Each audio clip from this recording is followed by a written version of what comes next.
Hey folks, talking about a touchy subject today for many, but the topic is war, and it's something that's really important to me. So I'm talking about what's been in the news lately about the Trump administration officials talking about war plans in a Signal chat, leaking it to a journalist.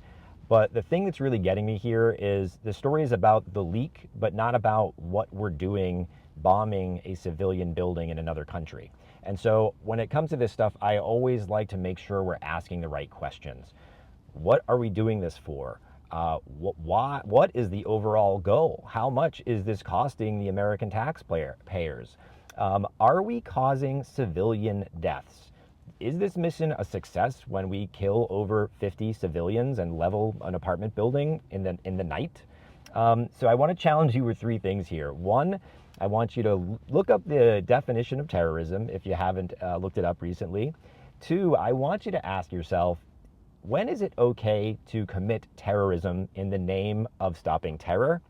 And three, are you okay with your own country using your tax dollars in the name of terrorism, especially when we have so many problems here at home? So I've been talking a lot about hypocrisy and transparency lately, and to me in this situation, it can go one of two ways. You can claim that you value human life and human rights and that you do your best to not harm civilians when you're engaging in war, or you don't. And I feel like you can't have it both ways. And I feel like we hear so much about, oh, we're being tactical and we honor human life and we don't want to kill civilians when your actions don't match up with this.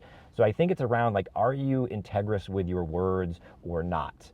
And I really think we just got to challenge ourselves to ask questions here, and important questions. How do we stop terror when it could be easily argued that we are committing terrorism right now? How can we stop it when we're doing it ourselves? And I think there's just so many whys here. Why are we doing this? How is it helping us overall? What are our goals here, especially when we're causing so much destruction and civilian deaths? It's just, yeah, many questions to ask, and I challenge you to think about this and ask about it. So that's all for today. I genuinely would love your comments here. I know this can be a touchy one, but I feel really strongly about this, and I would love to have a conversation with you on this, even if you do disagree. All right, some things to think about. Thanks for watching as always, and I'll catch you all again soon.